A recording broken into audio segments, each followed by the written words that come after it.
Good morning, everybody. Last night there was a very curious event on British television, and there is a far left television channel in the UK which is called Channel 4. And they hosted an event for the next leader of the Tory party, which I call the fake Conservative Party. And whoever wins that leadership contest is, of course, going to be the next Prime Minister of the UK. So they'll have a very, very important position with lots of power.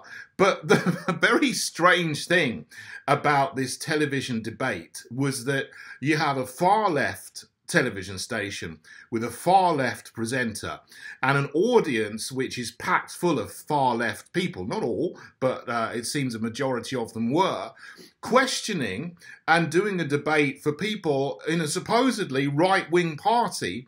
But most of the candidates there just engaged in a lot of virtue signalling to win over the far left audience in the television studio. So it was a very, very bizarre piece of television, one of the most bizarre things I've seen in a long time.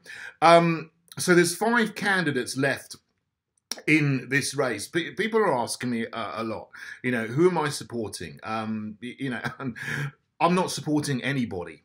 However, Kemi Badenoch is the least worst option. That's my opinion. Although I'm not supporting anybody because I'm not in that party. I'm in a different party, and I think whoever becomes the leader of that party, there's still a lot that all of the candidates leave to be desired in certain areas. So, some are better than others in some areas.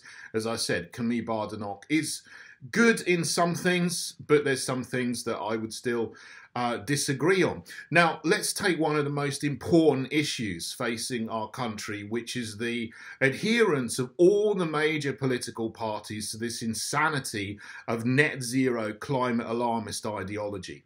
There were none of the candidates who said, it's a load of rubbish, I'm going to abandon net zero, I'm going to repeal the Climate Change Act 2008, I'm going to come out of the Paris Climate Agreement, and I'm going to get this country on the path back to being energy independent and reinvigorate our fossil fuel industries, because we've got enough fossil fuels to last us for energy for decades to come, and we can become self-sufficient in energy. And if we do that, we can keep the energy infrastructure that we built up over decades, centuries even, which works, and that will bring energy prices down and energy inflation down. Now, I didn't hear anybody say that they are going to get rid of the net zero ideology. I heard a couple of them beat about the bush and say, well, it's a little bit difficult at the moment because it's making inflation, and well, we'll do this and that and tinker around the edges with it over the next couple of years. But they're all still committed to net zero by 2050, if not 2030. So, that's disappointing. There's not one candidate who unequivocally said, we're going to get rid of this net zero nonsense. The questions were asked from a very, very left-wing perspective. What are you going to do about equality? How are you going to protect the NHS? What are you going to do to give more money to the NHS? What are you going to do to make a green economy, all these kind of things which were asked. But you must be thinking, what are actually people who are real conservatives, and by that I don't mean anything to do with the fake Conservative Party, people who really do have common sense and want to put that back into the country. There was not really any question which was asked from a really genuinely conservative right-wing point of view. So it was a really bit of a waste of time there. Very interesting, however, to see the different candidates up there and to see how they performed. I have to say, no, I don't like these two people. I don't want these two people to be Prime Minister. But the two that seem to be the most confident, the most polished, the smoothest were actually the two men, Rishi Sunak and Tom Tugendhat, which was a surprise. Although I wouldn't want them to be the Prime Minister. I'm not in any way endorsing them. I'm just saying, looking at them, their body language, their answers, they were quick. They didn't have any hesitation. They knew what they stood for, even though what they stand for is bad, but they were the most confident on the podium. But of course, Rishi Sunak was there. He's saying, well, it's terrible that there's inflation and we've got to be fiscally responsible, which is true, but he's the person that is responsible for the terrible situation we're in now. He's the one that's created the inflation by borrowing £400 billion over the last 2 years, and he's got the cheek and the gall to stand there and say, if he's Prime Minister, he's going to sort out the problem that he's made. It's unbelievable. Unbelievable, the gall and the cheek of this guy. I mean, get rid of him, please. I mean, seriously, you can't take this guy seriously. Liz Truss was terrible, and I'm glad she was. She just was like a scared rabbit staring into the headlights, and that's good. People can see what she is. There's not much to her, to be honest. And you know, and what was interesting about what she was saying was, well, she would have tax cuts. Okay, that's good. And I certainly would agree there's 3 things that we can do immediately which would not hurt the fiscal situation too much and would relieve the situation for ordinary people and for businesses. So number 1, what we need to do is not raise corporation tax. Keep it at 19%. Don't raise it to 26% like Rishi Sunak says he's going to do, which is going to be devastating to all businesses in the country. So certainly, number 1, do not raise corporation tax. Number 2, do not raise national insurance by 1.25%, which again is what Rishi Sunak has done. And that hurts everybody who's in work because you have to pay more tax. So do not do that raise in national insurance. I think it's already been done this year, but you know, we need to go back on that and lower it to where it was before this fiscal year started on the 6th of April 2022. And the other thing is we need to cut or get rid of VAT on domestic fuel bills. And this is something that everybody said that they would do before Brexit. The only reason we had that and we couldn't do it is because it was a European Union rule and regulation and issue. So we have to have VAT on domestic fuel. Well, we did when we were in the EU. Now we're out of the EU. It should have been cut immediately. But the reason why it isn't cut is because this terrible Brexit deal that Boris Johnson made, which keeps Northern Ireland inside the single market and customs union and obligated to obey the regulations of the EU, that means that we can cut VAT on domestic fuel bills in Great Britain, but we can't in Northern Ireland because of the Northern Ireland Protocol. So we've got to trigger Article 16, get out of the Northern Ireland Protocol, and then we're free to cut VAT on domestic fuel bills over the whole United Kingdom. And then that can be done. But again, I didn't hear anybody say we're going to trigger Article 16 and come out of the Northern Ireland Protocol, which would solve all of these issues in a day.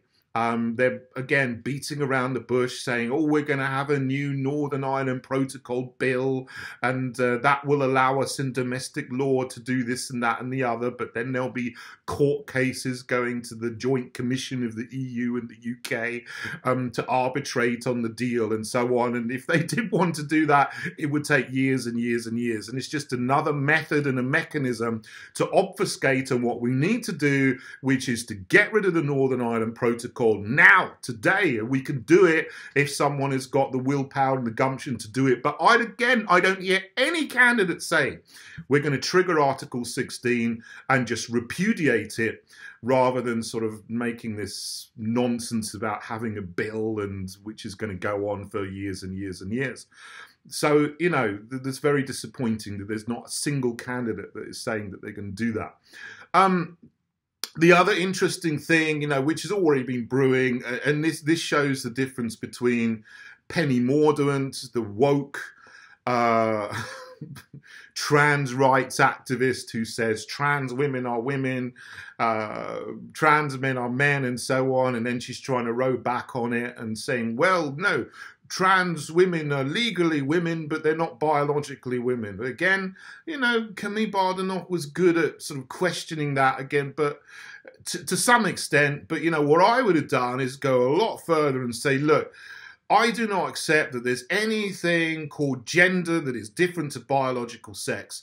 This is just something that was made up by John Money, Judith Butler, other very dubious academics in far left nutty universities in the USA in the 50s and 60s, and has been mainstreamed, and it's just a complete load of nonsense. There is no such thing as gender that's different to biological sex. This is an ideology, and it has no place in conservatism. And the very fact that Penny Mordaunt is actually thinking in terms of the idea that there's something called gender that's different to biological sex is part of the problem in itself.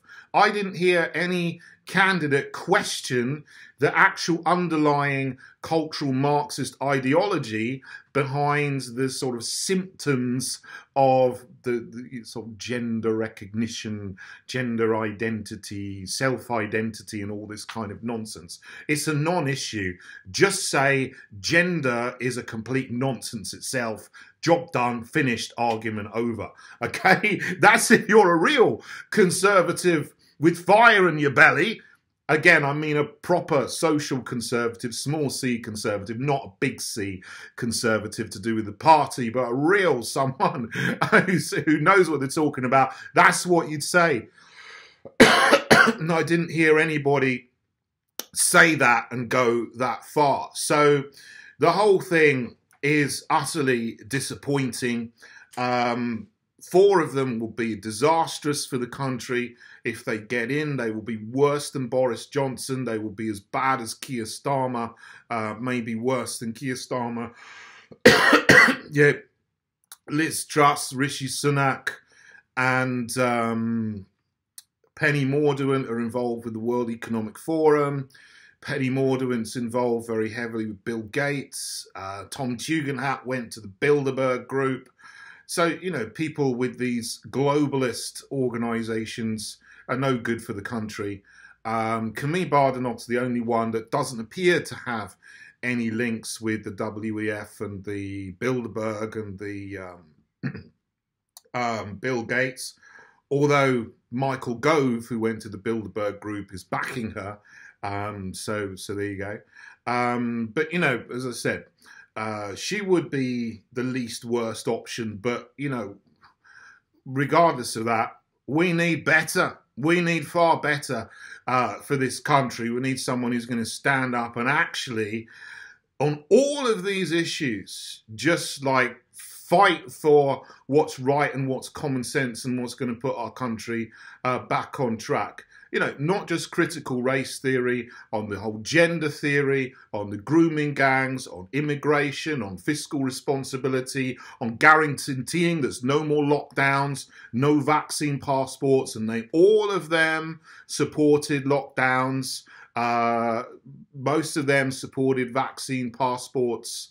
You know, it's just, there's no one who ticks all the boxes in that race. And so we've got to abandon all of these mainstream parties, fake Conservative, Labour, Lib Dem, Green, SNP. They're all following the globalist plans, and I don't see that changing entirely with any of these people. So if you're like me watching this and thinking, what a parade of mediocrity, you're right. So do something about it. Come and join me in the Heritage Party. Become a member. Get involved. If you're a member, you can meet other people in your local area who are like-minded. Spread the word. have regular meetups in some places, and action and outreach to local areas where we're going to be standing candidates in the local elections and also in the general election. If you remember, you might even want to consider being a candidate yourself in elections to make a difference and get rid of all these globalist parties that have been running down the country for decades. We need an end to it, and you're not going to find salvation in the fake Conservative Party. So come and join me in the Heritage Party. I'll put the link below. As always, if you could give me a thumbs up for this video, that would be great. And subscribe to my channel. Tell other people about this video. Share it as well. And come and join us. There's no better time to come and join the Heritage Party. Get involved in politics to make the change that we need to see in the country and to restore our great nation to what it should be. Thank you, everybody. God bless you all.